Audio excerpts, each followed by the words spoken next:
بسم الله والصلاة والسلام على رسول الله. السلام عليكم ورحمة الله وبركاته. beeraleyda Soomaaliyeed iyo dadweynaha ay daawanaya waa idin salaamaya dhamaantiin. Walaalkiin Cabdirasaaq Axmed Xirsi oo ah gudoomiyaha shirkadda geedamireedka iyo abuurka kala duwan ee Bararo Fruit Empire. Fadlan inta nambarkayga haynin nambarka kor ku soo qoray oo shaashada ku qoran fadlan nambarkaas la igala soo xiriiro si dadka reer Soomaaliya waxaan ka codsan lahaa iyo meelaha kala jooga fog inay maaragtay WhatsApp-ka igala soo xiriiraan calling-ka kala caadiga waxba yeesan maaragtay waqti isaga bixin. Sidoo kale insha Allah qofkii aan channel-ka ku xiriirsanayn fadlan ama subscribe saarin fadlan dadka aan subscribe-ka channel-ka saarin inay saaraan lana wadaagaan beeraleyda Soomaaliyeed ee kale ama dadka kale oo danaynayo beeraha inay wax ka bartaan doonayo insha Allah casharro badan yaan in soo wadnaa oo la wadaagi doonaa. Maantay waxaan rabaa inaan xoog saaro insha Allah wax soo saarka galleyda oo galley kamid ah galleyda aad looga beerto Kenya oo ku fiican dhinaca irrigation-ka. mid laba nooc waa ku fiican, mid roobka ku fiican iyo mid waxa ku fiican baa jirta waraabka. mid roobka ku fiican ayadana waa idin soo qori doonaa insha Allah magaceeda iyo midda irrigation-ku qofkii biyo u helayo maaragtay oo waraab fiican u helayo ama wabi ha noqoto ama ceel ha noqoto labadaas ba insha Allah inaan la wadaagaa rabaa. Marka waxaan saan u sameeyay waxa waaye waxaan kamid ahay beeraley iskaashato beeraley oo ayakana aan iga sugayo diyaarinta galleyda. sidoo kalena waxa kale waxaan rabaa inaan uga faa'iideeyo beeraleyda kala danaynayo inay galleyda abuurtaan maaragtay in large scale dhul weyn ku abuurtaan intaas oo hektar oo maaragtay marka insha Allah waa soo dhawaada aan dhihi karaa marka waxaan leeyahay soo dhawaado wixii maaragtay faahfaahin insha Allah si fiican baan kula wadaagaya casharka waa idin sharxi doonaa. qiimaha waxaan ku diyaarinay price-ka USD ama dollar si maaragtay dadka maaragtay aan Kenya joogin ula socdaan. sidoo kale waxaan isla diyaarinay galleyda company iska leh. haddaan bilaabano casharkanagii walaalayaal maantay galleyda anaka aan waraabka ku waxaynayno galleyda waraabka ku fiican waxaa la dhahaa Decalb maize يعني galleyda Decalb la dhahayo oo 777 baa la dhahaa 777 ama 77 variety-ga nooca aan waraabka ku waxaynayno waa taas. galleyda sideedaba waxay u xiran tahay 2 kiilo noocan marka seed rate hectar waxa maanta wax ku soo gudbin doono waa hectar ama HA. marka galleyda waxaan aan waraabka ku fiican waxa la dhahaa Decalb oo dhulka kulul oo Soomaaliyeed geeyiga Soomaaliyeed ka baxayso si fiican uga soo baxayso waxa la dhahaa Decalb maize baa la dhahaa galleyda Decalb oo 77 tiradeeda 377 ah. galleydan hektarka waxay u baahan tahay 20 kiilo. 20 kiilo qiimaheedu waxay noqonaysaa $110 dollar ahaan marka la qiimeeyo. maxay galleyda u baahan tahay marka number 1 waxay u baahan tahay nafaqo in laga abuuro oo daab la dhaho. sidoo kale waxay u baahan tahay nafaqada markay cabaar joogto top dressing la dhaho kor looga daro yani waad ku daraysaa markay joogto ilaa bil markay joogto kadib yaa nafaqo kala siinaysa. waa nafaqada miramireedka ah dadka Soomaaliyeed way yaqaan beeraleyda CAN baa la dhahaa. dadna yure u yeela laakiin CAN baa mar walba u fiican galleyda. marka maxay ka qaadanaysaa 125 kg iyo dhaabta mid lagu beerayo ka qaadanaysaa waxayna joogtaa dhaabta $160. sidoo kale markay bil joogto waxaa la isticmaalayaa CN fertilizer-ka ama nafaqada CN oo ayadana maxay ka hektarka waxay u baahan tahay 125 kiilo u baahan tahay 125 waxay noqonaysaa $125 ayadana. sidoo kale kolba waxay ku xiran tahay qiimaha. fadlan waxa hadda fertilizer-ka waxa laga yaabaa hadda Ethiopia joogto inay qiimo ka tahay hadda Soomaaliya joogto qiimo ka tahay. marka hadda qiimaha currently wadanka Kenya joogto yaa ka hadlaya. Kenya hadda waxa waa qiimaha uu soo yara degay awal qalb ahaa xogaa oo maartay hoos u soo dhacay. fertilizer-ka dawladda ayaa qayb ka qaadatay bixinta maartay maadaama beeraleydu ay awoodi waayeen inay maartay iska bixiyaan. dawladdu marka waxay sameysay lacagteeda gelisay si ay maartay wax badan u soo iibsato qiimahan hoos u aado. waxaa noogu xigo marka nafaqooyinkaas carrada markaan ku waxayno. sidoo kale waxay u baahan tahay nafaqada foliar fertilizer-ka la dhaho ama nafaqada lagu buufinayo caleenta. waa nafaqada lagu buufinayo caleenta waxaa la dhahaa Wuxol Micromix. Wuxol Micromix waxay u baahan tahay hektarkii 500 ml يعني نص لتر بعدين كذا نص لتر بيوباهن تاي نص لتر كاس وحالو علينا صدح جير بالو علينا يعني اسبوعا مربع لسينيا اسبوع كدب ولا سينيا صدح اسبوع كدب من مربع لسين marka saasa ka wada saddex jeer baa lagu celinaya hektarkii halkii hektar halkii yani sprayna wuxuu joogaa waa $9 marka hektarku waxay nooga baahan tahay $27 yay nooga baahan tahay oo bahashaas ah maxaa noo soo haray nafaqooyinku waa kasoo dhamaanay waan ogaanay qiimihii galeyda waxaa noo soo haray haddaan rabin inaan falno maadaama qofkii rabo beer weyn inuu maaragtay uu waxeeyo uu maaragtay falkana ku dhibtoon maxaa la sameynayaa waxaa lagu dhufanayaa bahal la dhaho herbicide post emergency dhulka waa diyaarisay galeydu waa abuurtay galeydu way kuu soo baxday xilliga aad fali lahayd falba iskuma dhibaysid waxaa ku dhufanaysaa bahasha oo dhamayso cawska iyo waxyaalihii la halmaalo dhan post emergency baa la dhahaa magaceedana waxaa la dhahaa awgzo baa la dhahaa awgzo meeshaan kuma qorin awgzodaas waxay u baahan tahay 1.7 liter per hectarki maxay u baahan tahay 1.7 liter bay u baahan tahay waxayna noogu qiimaha noogu fadhinaysa waxaa waaye $48 يعني يا وحنا $48 واي هكتركي مركز واحد دنبو أو فل وما بهانيس مر دنبنا كم لابنيس إلا أتكلم جوسنيس واستيسين ولا عوسة سيدو كله ماشي هذا مركز فيرنو وحياله هو قالسن وحكم ده بحشة أو حب يسير كلا ده لكني وحاول هدي الله سمايا نوعية كلا نواجلان أو كقيمة جبان مركز وعلى اسكودر حتى تربطوا اسكودر يسا حتى تربطوا واكلا وحين كو قيمة جبان بامر وبفير مثلا لكن كمبني هذا قال لي إذا كقدرنا إنه تيسف نوع وهاي ونوع عن أوجز ولا سببته وحيلها أن شيء يودن وحاسلات ديارني كمبني أو قال لي إذا كان كقدرنا لقطه أما أنك كقدرنا دونا بإذن الله بروجكت جانا قربنا مركا هاب السير كيس أما بهاش سنتا قل ديس عوسكنا وحاول هاب السير وحكوا ده سنتا قل ديس عوسكا سنتا أيضا هنا وحاول وبوست إيمرجنسي ده قل لي ده لو طلع قلي بس تحصل إلى فان بوست إيمرجنسي ده قل لي ده لو طلع قلي هكتر كي وحاول $48 وتحس وان كجذبني وحكلا وباهنا هاي كروب كنا إن محوها أما قل لي ده نده إن كجهر تمنع عيان كقل لي ده أد دم ودلاجة وحالة عباشة فول أميوم بحالها دحريقة قفل بوا بيجي قناة ديرتدا أما فول أميوم بحش الله ده هيو أيضا هكتر كوحين وجب بهانتهاي 100 ml أو لما جربوا على داتس لما 100 ml لما دي 100 ml مركب حيوك فرد ده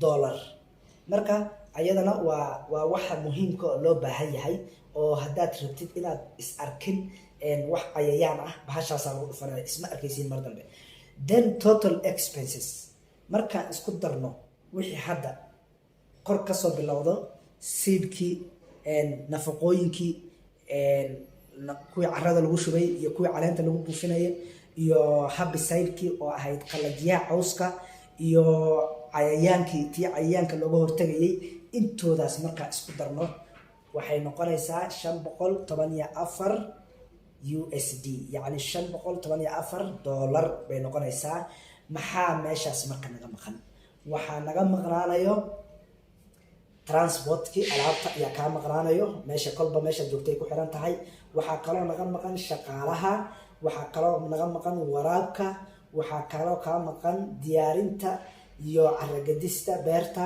waxaa kaloo kaa maqan bahalihii lagu buufinayay bambiyadii lagu buufinayay haamihii lagu buufinayay beerta transportka waa iska jabaya mar walba waa wax kolba meesha ku xiranta qofka inuu meel fog jiray u daranto diyaarad alaabta lagu diray laakiin haday wadada tahay shaqaalaha uu ka yaraanaya hadaad isticmaalaysa herbicide-ka qiimaha shaqaalaha uu ka yaraanaya laakiin mar walba waxaa laga maarmaana shaqaale expert oo dhinaca galeyda ku takhasusay inaad leedahay iyo kuwa beerta waraabin karo adigu 3 shaqaalo mar walba ku joogta ilaa maxaa kaloo ku soo haray waraabka iyo diyaarista iyo yani kanaal waxaynta waxaa kaloo ku saaray bambiyada waxaa ilaa hektarku waxay u baahan tahay kale adigu aan dhahno hektarki 1 bam ama 2 bam oo u baahan tahay laakiin qofkii isticmaalayo kale beer weyn waxayna 20 ilaa 10 hektar waxa u wanaagsan inuu isticmaalo bambiyada maartay oo qaarna la jaaj gareynayo oo korontada qaadanaya ama qaar qaadanaya shidaalka qaarna waxay qaataan shidaal labadaas qayboodna way jiraan insha Allah kullay qofkii iga codsadaa labadaas bam waa usoo sheegi karaa. kuwo kasii waaweyn waa jiraan.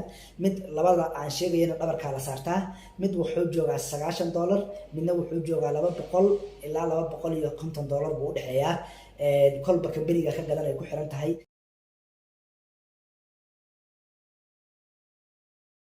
maalintiina waxaad ku waxaynaysaa ilaa 3 hektar yaad ku buufinaysaa maalintii. marka labadaas waa wixii dhabarka la saaranaya. kuwo waaweyn oo lugaha ku socdana waa jiraan oo yara qaali ayaka ilaa $450 ilaa $500 ay udhexeeyaan. marka qofkii oo labada ugu wanaagsan dadka beeraleyda bilbilowga ah waxaa u fiican midka $90 hadduu awoodana inuu $200 laba xaba ka gato ama kan $90 oo kale hal xaba ka gato. haddaan usoo laabano expected return per hectarki, galleydan waad abuurtay, qiimahaas baa kaa galay, maxay ku siinaysaa? production say ay ku siinaysaa? galleydan waxaan dhahnay waa midda waraabka loogu talagalay oo dhulka kululna ka baxayso. expected return waxayna siinayso hectarki meeqaa? 100 ilaa 110 loor oo 90 kg ah. yacni waxayna siinaysaa 100 ilaa 110 loor. loorkina wuxuu qaadaa 90 kiilo. way la socotaan 90 kiilo. waa meesha yani 100 waa meesha ugu hooseyso, 110 waa meesha ugu sareyso haddaad dadaasho. waxaa la dhahaa best agricultural practices. haddaad samayso habka ugu wanaagsan oo beeraha loo abuurto, yani qaacidooyinka laga rabo, waxyaalaha muhimka aad kasoo baxdid 100 ilaa 110 baad ka helaysaa.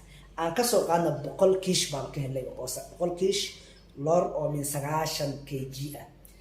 100 kiish waxaa noogu dhufataa, yani aan ka dhigano 50 kiilo, 90 ku dhufo, waxaan ka helaynaa 9,000 oo kiilo hektarkii.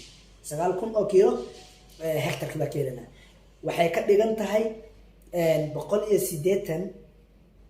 180 kiish oo min 50 loor ah. 180 waxay ka dhigan tahay 180 loor oo 50 ayaa ka helaynaa.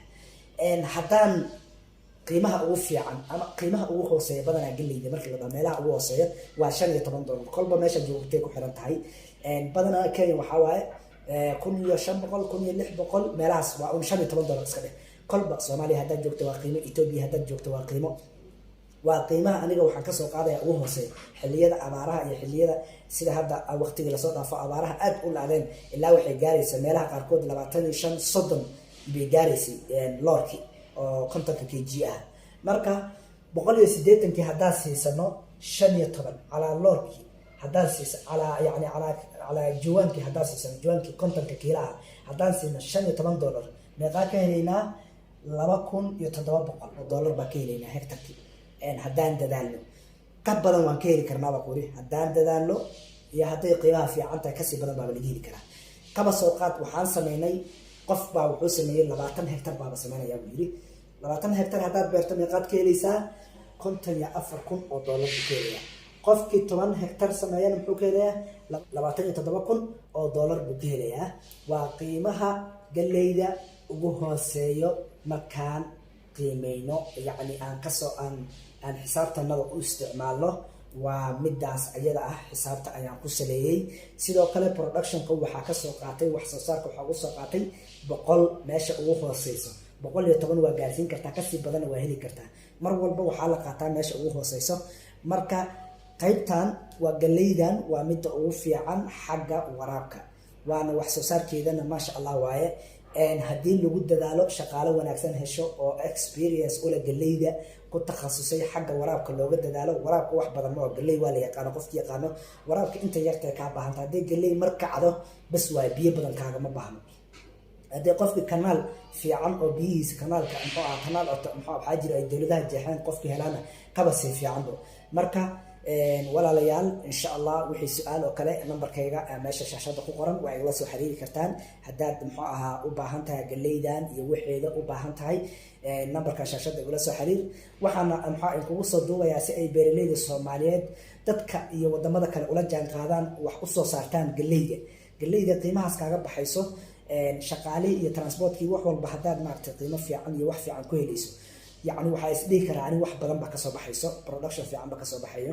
That is why Kenya ay u sameeyaan productionka galleyda ay wax badan u soo saaraan. waxayna wax badan u soo saaraan waxa waa inay beeraleyda iskaashato sameeyaan, isku tashtaan, wax isla soo saartaan. maaragtay qofka markii iskaashato waxa isla soo saarto yaa qiimo fiican ku helaysaa wax badan isla soo saaran kartiin dad aqoon leh isku darsadana ay noqonaysaan awoodii iyo maaragtay aqoontii markii la isku darsadana maaragtay mar walba wax wanaagsan baa ka soo baxo marka walaalayaal aan adduunka la jaan qaadno wadamada dariska mar walba geleyda ka keensanaysiin haddaad reer Kenya tahay horta maasha Allah reer Kenya waa meel fiican bay gaareen reer Ethiopia ayakana waa rooyihiin baa u malaynaa laakiin ma gaarayaan reer Kenya dhihi karaa reer Soomaaliya aad ba u dambaysiin waad dambaysiin khayrkiina waad ka harteen baa dhihi karaa aad baad ugu harteen wax walba annaka naga soo doonaysiin Kenya ka soo doonaysiin waa wax maaragtay aad adinkoo maaragtay dhul fiican oo qani leh oo xataa fertilizer u baahneen DAP uma baahanaysiin CN uma baahanaysiin dhulkiina waa dhul fertile dhulka Soomaalida ay degaan waa dhul aad fertile u ah oo dhul maaragtay dihin ah oo nafaqo badan u baahnayn qarashkan uu ka yaraana dhulkaada hadii aan la beerin 5 sano 3 sano galey lagu beerin waa dhul aan nafaqo u baahnayn just waxa u baahan tahay mid maaragtay caleenta lagu buufinayo marka walaalayaal dhulkiina ka faa'iideysto wax isku darsado inta isku deegaan wax isku darsado wax isla soo saarto hadda xataa xilliga ayada qiimo lahayn galeyda waxay ku fiicanta wax laabay mala store baa la gelinayaa ilaa bacal loogu talagalay juwaano loogu talagalay loorar loogu talagalay jiro ilaa 10 sano 20 sano ay taalayso ay nahalaabeen store-hada la geliyo bacahaas la geliyo maba halaabayso marka ilamana ahana Soomaalida in maarta galey mar walba ay qiimo beelayso sababtoo galeyda waa wax adduunka aad loo isticmaalo 6 bilood maartay 3 bilood qiimaha uu isbedelaa sababtoo waa wax dhimaankeeda iyo rabitaankeeda aad u waxaysan tahay xagga soorta xagga wax walba mid kale galeydan waxa kale oo faa'iido ku jirta xilliyada abaaraha ah balkeeda waad gadanaysaa waxaad ka waxaynaysaa silage dadka waxaysan gadanaysaa mar walba kuma khasaaraysid marka dhulkiina fertilizer haddaad rabtid dhulka qayb u deynaysaa qaybna waxaad ka dhiganaysaa muxuu ah waxaad ka dhiganaysaa maxaa la dhahayay qaybna waxa ka dhiganaysaa xoolaha la siinayaa xilliga abaaraha dadka ka gadaysaa marna haddaad xoolo leedahana xoolo leeytahayna waaba ka faa'iideysaabo mid kale iskaashatada haddaad sameysay iskaashatatihiin xoolahana waa ku cayilinaysaa naftirkeeda xoolahana waa siinaysiin ayadana waa gadaysiin marka beerley xoolo dhaqataa noqonaysiin marka mar walba galeyda kuma khasaaraysiin khasaare meel ay ku leedahay malahan waa waxyaalaha ugu fiican oo laga ganacsado marka isku tashto walaalayaal wax isku darsado وبالله توفيق انت اصبع إذن الله السلام عليكم ورحمة الله وبركاته انت عن channel سبسكرايب قرين فضلا سبسكرايب قريو لو ذاك دادك الصوماليات